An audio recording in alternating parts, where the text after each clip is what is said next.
50 CC तक की motorcycle जो आपको दिख रही है सस्ती हो गई, छोटी कार भी सस्ती हो गई है आप लोगों के लिए। एसी, डिशवॉशर और टीवी भी सस्ता कर दिया गया। घी, मक्खन और दूसरे डेयरी प्रोडक्ट पर 5% का जीएसटी लगेगा। देख लीजिए, 15 हॉर्स पावर तक का डीजल इंजन भी सस्ता हो गया। हैंडपंप, ड्रिप सिंचाई के उपकरण ये भी सस्ते हो गए। मशीन, ट्रैक्टर और ट्रैक्टर के पिछले टायर और ट्यूब भी सस्ते कर दिए गए।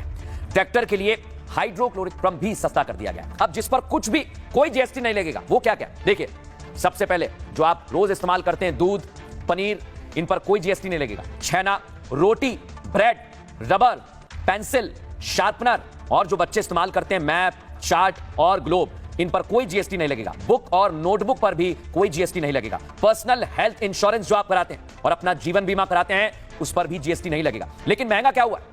गुटखा और तंबाकू महंगा हो गया। सोचिए आप, सिगरेट, पान मसाला भी महंगा कर दिया गया। कोल्ड ड्रिंक्स भी महंगी कर दी गई हैं। फास्ट फूड महंगा कर दिया गया है और 350 सीसी से जो ज्यादा की बाइक आप लेंगे उसे भी महंगा कर दिया गया है। रेसिंग कार भी 40% जीएसटी के दायरे में आएंगी। महंगी कार भी 40% जीएसटी के दायरे में आएंगी और कसिनो भी महंगा कर दिया गया है। आईपीएल जैसे खेल आयोजन में एंट्री भी महंगी कर दी गई है। पिस्तौल का इस्तेमाल 40% जीएसटी में आए। आइए आपको बताता हूं, इधर बीजेपी क्रेडिट लेना चाह रही है लेकिन कांग्रेस पार्टी ने कहा नहीं, ये तो हम लेंगे। और कांग्रेस का कहना है कि जो बदलाव हमने बताए थे वो वही बदलाव किए गए और अलग अलग नेता अलग अलग तरह के दावे कर रहे हैं। अगली तस्वीर दिखाइए। कांग्रेस कह रही है कि हम तो बड़े सालों से इस बात को कहते आए हैं और उसी पर मोदी सरकार ने काम किया है। लेकिन आखिर आम जनता के लिए अगर कोई काम हुआ है तो उस पर क्रेडिट की सियासत क्यों? दिखाता हूं आप कैसे क्रेडिट लिया जा रहा है। मोदी सरकार जीएसटी सुधारों पर अपनी पीठ थपथपा रही है, वहीं कांग्रेस जश्न पर पानी फेरने की तैयारी में। कांग्रेस को अब भी सच्चे जीएसटी 2.0 का इंतजार है। कांग्रेस का कहना है कि ये तो महज जीएसटी 1.5 है।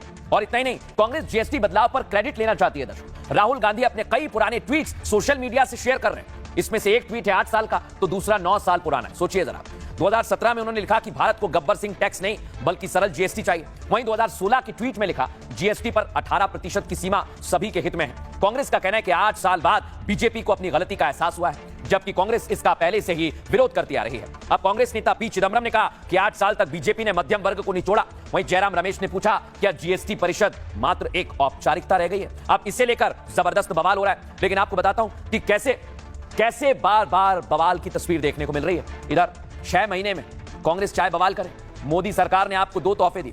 पहले आपको टैक्स स्लैब में बढ़ोतरी की और 6 महीने में आपको दूसरी बार ये तोहफा दिया है। लेकिन मैं आपको बताता हूं दर्शक कि पूरी तैयारी की गई है। मोदी सरकार ये चाहती है कि आम आदमी यानी मिडिल क्लास को राहत दी जाए। दिखाते हैं आपको क्या क्या हुआ है। मोदी सरकार ने मिडिल क्लास की लॉटरी लगा दी है। दर्शक, बीते 6 महीने में आम आदमी को 2 बड़े तोहफे मिले। मिडिल क्लास को एक के बाद एक टैक्स बेनिफिट दिए गए और इस बार फरवरी में बजट पेश में इनकम टैक्स रिटर्न में बड़ी राहत दी गई। 12 लाख तक इनकम टैक्स फ्री कर दी गई। फिर उसके बाद रेपो रेट में कटौती हुई। सरकार इस साल रेपो रेट में कई बार कटौती कर चुकी है। रेपो रेट घटने की वजह से ब्याज दर कम होती है और इससे आम आदमी को ईएमआई से राहत मिलती है। और अब जीएसटी के दरों में कटौती की गई है, यानी मोदी सरकार की चारों तरफ से टैक्स कम करने की कोशिश है। और इस